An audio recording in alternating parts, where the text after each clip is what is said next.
السلام علیکم ورحمۃ اللہ وبرکاتہ۔ دوستوں، مناظرہ کرنا بھی دین ہے۔ آئیے جانتے ہیں مناظرے کے بارے میں کچھ اصول اور آداب۔ اسلام میں جن علوم اور فنون کو اہمیت حاصل ہے ان میں سے ایک مناظرہ بھی ہے۔ مناظرہ نظر سے نکلا ہے، جس کا معنی ہے نکتے کی باہمی بات چیت۔ یہ زبردست علم ہے۔ قرآن میں جن 5 علوم کا صراحتاً ذکر ہے ان میں سے ایک علم الجدل بھی ہے۔ اسی کو علم المخاصمہ بھی کہتے ہیں۔ اسی کا نام علم المناظرہ بھی ہے۔ کتاب مقدس میں مناظرے کا طریقہ ان الفاظ میں بتایا گیا ہے: جادلہم باللتی ہی احسن۔ مناظرے کا جو اسلوب سب سے شاندار ہو اسے اپناؤ۔ قرآن میں یہودیوں، عیسائیوں، منافقوں اور مشرکوں سے مناظرے کی باتیں جگہ جگہ منقول ہے۔ سیدنا حضرت ابراہیم علیہ السلام کا مناظرہ بھی بڑا یادگار ہے، جس کو قرآن مجید نے ذکر کیا ہے، جو انہوں نے نمرود سے کیا تھا۔ نمرود نے پوچھا کہ آپ کا رب کون ہے؟ تو انہوں نے جواب دیا، ربی الذی یحیی و یمیت، میرا رب وہ ہے جو موت دیتا ہے اور زندگی بھی۔ تو نمرود کہنے لگا، انا احیی و امیت، یہ کون سا بڑا کارنامہ ہوا، یہ تو میں بھی کر لیتا ہوں۔ پھر اس نے 2 قیدیوں کو بلایا، ان میں سے ایک کو مار دیا اور دوسرے کو چھوڑ دیا۔ حضرت ابراہیم علیہ السلام نے نمرود کی کٹ حجتی دیکھی تو اللہ کی ہائی وولٹیج طاقت کو بیان کر دیا: ان اللہ یأتی بالشمس من المشرق فأتی بها من المغرب، میرا خدا آفتاب کو پورب سے نکالتا ہے، تم پچھم سے نکال کر دکھا دو۔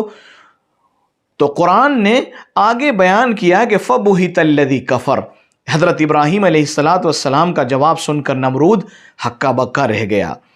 اسی طرح دیگر انبیاء علیہ السلام کے اپنی قوموں سے مناظرے بھی بڑی تفصیل سے قرآن میں آئے ہیں۔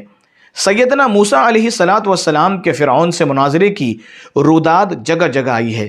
حضور اکرم صلی اللہ علیہ وسلم کا نجران کے عیسائیوں سے مناظرہ کرنا تفسیر اور سیرت کی کتابوں میں مذکور ہے۔ سیدنا حضرت عبداللہ ابن عباس کا خوارج سے، امام اوزاعی کا قدریہ سے مناظرہ تاریخ کی کتابوں نے اپنے سینوں میں محفوظ رکھا ہے۔ امام ابو حنیفہ رحمۃ اللہ علیہ اور امام اوزاعی رحمۃ اللہ علیہ کا مناظرہ بھی تاریخ نے سنبھال کر رکھا ہوا ہے۔ یہ ایک طویل سلسلہ ہے جس سے اسلامی تاریخ بھری پڑی ہے۔ یہ ایسا علم ہے کہ بعض اوقات اس کے بغیر آدمی اپنے موقف کی وضاحت کر ہی نہیں سکتا۔ عقائد کی ساری کتابیں، منطق اور فلسفے سے تعلق رکھنے والے سارے رسالے اور تصنیفات کہیں نہ کہیں علم مناظرہ سے بھی اپنا رشتہ رکھتے ہیں۔ دوستوں، یہ ایک بہت پرانی پرمپرا ہے جس کو دارالعلوم دیوبند نے بھی اپنے یہاں پر محفوظ کیا ہوا ہے۔ دارالعلوم نے مناظرے کا علم بہت عام کیا۔ اس کے اکابر اور فرزندان کی خدمات سے پوری دنیا واقف ہے۔ اسی اہمیت کے پیش نظر دارالعلوم نے باقاعدہ اس نام سے ایک شعبہ بھی قائم کیا، جس کے زیر انتظام ذہین طلباء گمراہ جماعتوں کے خلاف جم کر تیاری کرتے ہیں۔ یہ شعبہ انتہائی ضروری ہے۔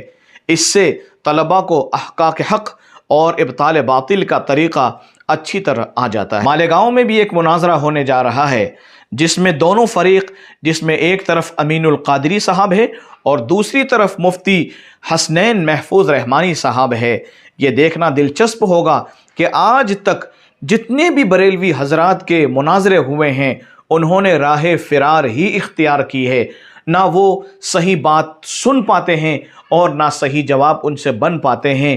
اس لیے میں ان لوگوں سے یہی کہوں گا کہ مناظرہ جو بھی طے ہو، اس کے سارے شرائط کا لحاظ رکھتے ہوئے دونوں جماعتیں اکٹھی ہوں اور دونوں حضرات سامنے بیٹھ کر فیس ٹو فیس اس کو آن لائن یوٹیوب کے اوپر اس کو نشر کیا جائے، تاکہ پوری دنیا دیکھ لے علماء دیوبند کی حقانیت۔